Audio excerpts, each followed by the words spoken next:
The Song of Songs.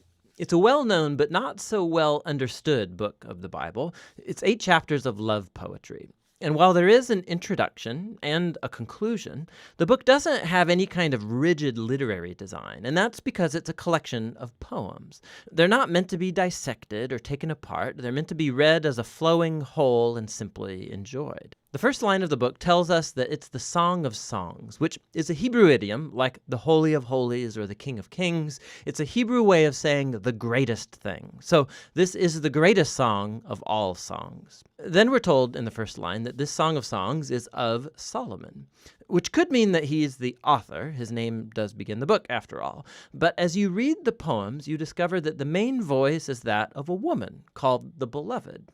And while there is also a male voice, it does not seem to be Solomon's. Solomon is mentioned a couple times in the poems, but he's never a speaker. And you do have to admit, Solomon is a very odd candidate as the author of this book, given the fact that he had 700 wives. For the lovers in the Song of Songs, they are the only ones in the world for each other. So the of Solomon likely means in the wisdom tradition of Solomon. He was known for his wisdom, his poetry, his love of learning about every part of life.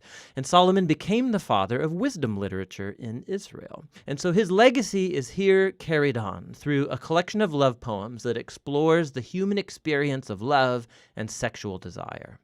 The opening poem introduces us to the basic theme of this book. We hear the voice of the young woman who delights in her man, a shepherd. Now, she's not married to him yet, but it becomes clear that they're engaged and they cannot wait to be together. From the introduction, the poems flow back and forth from the woman's voice to the man's, shifting from scene to scene without any kind of clear linear sequence or storyline.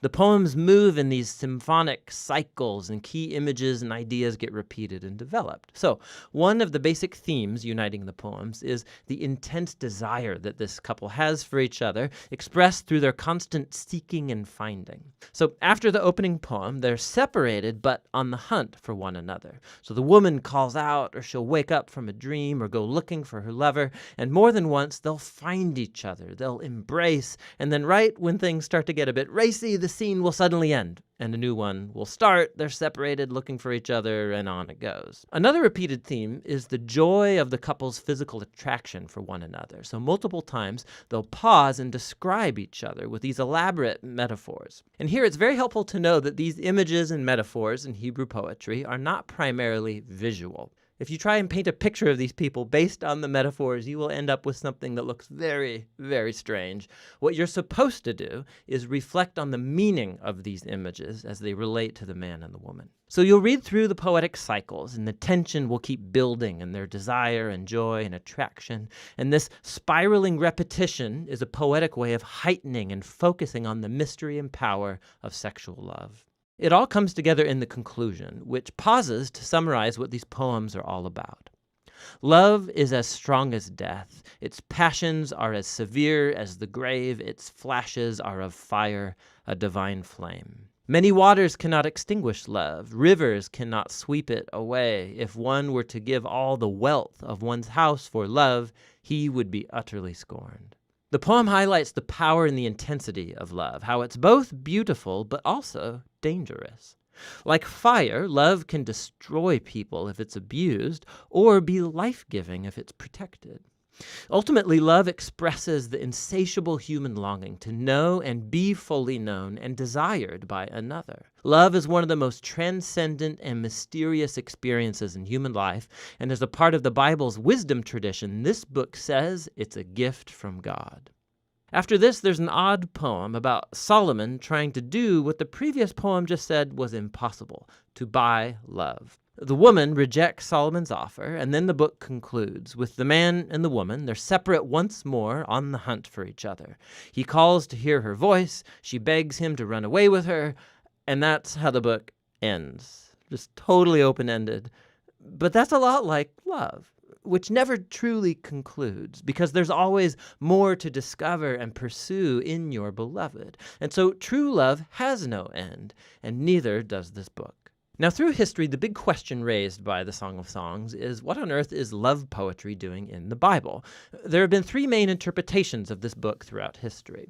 In Jewish tradition, it's been read as an allegory, each character a symbol. So the woman is Israel, the man is God, and their love is a symbol of the covenant between God and Israel made at Mount Sinai and the giving of the Torah. This view flowed into the Christian tradition, but the characters were swapped. So it's about Christ's love for his people, the church. And this interpretation was inspired by Paul's words in Ephesians 5, that a Christian husband's love for his wife is a symbol of Christ's love for the church. What's interesting is that in the last 100 years, archaeological discoveries among Israel's ancient neighbors in Egypt and Babylon has turned up all kinds of ancient love poetry that's very similar in language and imagery to the Song of Songs. We see that love poetry was a meaningful part of Israel's cultural environment, which has led most scholars today to view the Song of Songs as what it presents itself to be, an arrangement of Israelite love poetry reflecting on the divine gift of love. But that doesn't mean that it's only ancient love poetry. There's a key feature of these poems that sticks out when you read them as a part of the Old Testament, and that's the overwhelming use of garden imagery. There are powerful echoes of the Garden of Eden and the idyllic scene between the married couple in the early chapters of Genesis. So the image of the man and the woman naked and vulnerable, but completely unified and safe with one another. This resonates in the background of the Song of Songs. It's as if in these poems we are witnessing the love of a couple whose relationship is untainted by selfishness and sin.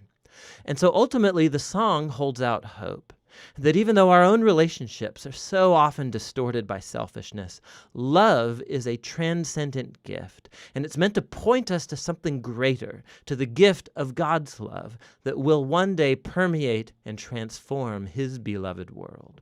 And that's what the Song of Songs is all about.